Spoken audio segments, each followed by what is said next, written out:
Antara paparan menarik hari ini.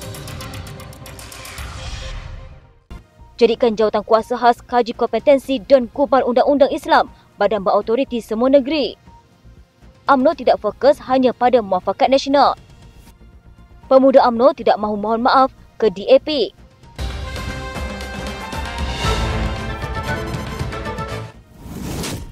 Parti Amanah Negara menggesa jawatan kuasa khas mengkaji kompetensi Dewan Undangan Negeri untuk mengubal undang-undang Islam diperkasakan sebagai platform perundingan dan badan advokasi berautoriti ke atas semua negeri bagi memperkasa bidang kuasa Mahkamah Syariah. Presiden Amanah Datuk Seri Muhammad Sabu berkata, gesaan itu dibuat supaya apa jua pindaan atau pengubalan peruntukan baru undang-undang syariah perlu menjadi lebih harmonik, seragam dan selaras dengan perlembagaan persekutuan, membabitkan semua wakil negeri dan persekutuan. Katanya keputusan Mahkamah Persekutuan dalam kes peguam Nik Ilin Zurina dan Abdul Rashid yang mana 16 peruntukan dalam enakmen jenayah syariah Kelantan adalah terbatal kerana ia melangkaui bidang kuasa negeri seperti mana peruntukan perlembagaan persekutuan. Perkara 4-1 menyatakan dengan jelas bahawa apa-apa undang-undang yang bertentangan dengan perlembagaan adalah terbatal. Minggu lalu, Mahkamah Persekutuan mengisytiharkan 16 daripada 18 peruntukan dalam enakmen Kanun Jenayah Syariah _1 Kelantan 2019 adalah terbatal dan tidak sah. Dengan keputusan itu, Badan Perundangan Negeri Kelantan tidak lagi mempunyai bidang kuasa mengubal 16 peruntukan undang-undang yang dipertikaikan itu, manakala hanya 2 undang-undang Seksyen 13 dan 30 yang dibenarkan. Mula selanjut, Muhammad yang juga Menteri Pertanian dan Keterjaminan Makanan berkata, keputusan Mahkamah Persekutuan itu juga mengikat rakyat Malaysia kerana fungsi mahkamah adalah mentafsirkan undang-undang. Katanya fungsi mahkamah ini harus dihormati bagi menjamin kestabilan pentadbiran negara yang berpegang kepada pengasingan kuasa antara badan legislatif, eksekutif dan kehakiman.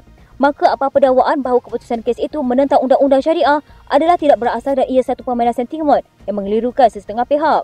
Ahli Parlimen Kota Raja itu berkata, keputusan itu juga langsung merungkai atau menghakis bidang kuasa Mahkamah Syariah. Katanya undang-undang syariah tetap diperjuangkan amanah untuk diperkasakan supaya kedudukan dan pelaksanaan setiap undang-undang syariah dijalankan secara berhikmah, harmoni dan selamat tanpa terbatal kerana tidak berperlembagaan. Ketua Pemuda UMNO Dr. Muhammad Akmal Saleh berkata, bila hendak bercakap mengenai kepentingan agama Islam dan bangsa, hendak satukan Melayu, tidak perlu kita asyik cakap soal menjayakan muafakat nasional semata-mata. Tambah Esko Kerajaan Negeri Melaka itu belah menyambut baik sebarang cadangan mewujudkan kesatuan orang Melayu di negara ini daripada mana-mana pihak.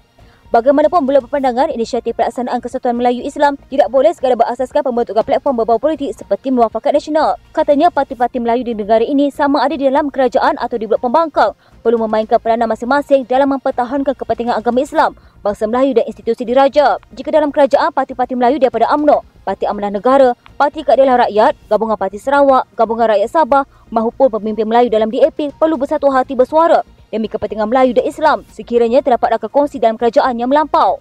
Begitu juga dengan PAS dan parti pembangkang lain, mereka boleh jadi ejen semak dan imbang yang tegas terhadap kerajaan serta parti-parti yang membawa agenda perkauman melampau. Pada Selasa, Hashim menyuarakan keyakinan usaha PAS untuk menjayakan agenda perpaduan umat bersama parti-parti Melayu seperti UMNO dan Parti Pribumi Bersatu Malaysia. Keyakinan itu disuarakan bekas ahli Dewan Undangan Negeri Sanglang berkenaan susulan beliau mendakwa hubungan UMNO dan DAP sudah mencapai tahap ketegangan kemuncak dengan sebilangan pemimpin UMNO sudah menyedari kepentingan mewujudkan semula MN.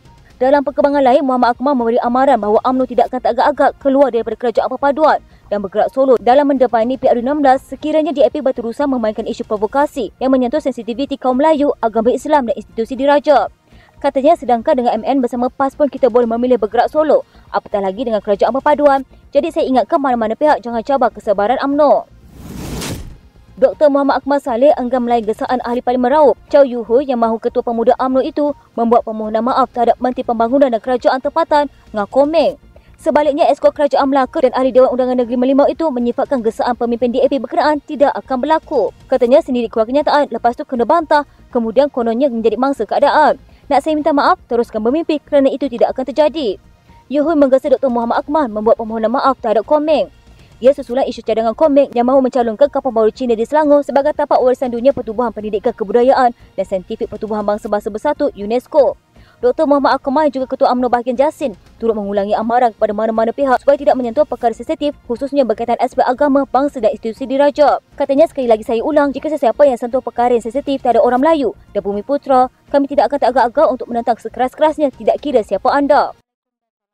Sekian berita hangat di TV pada hari ini. Jangan lupa untuk follow Facebook Malaysia Deadline dan YouTube Deadline TV.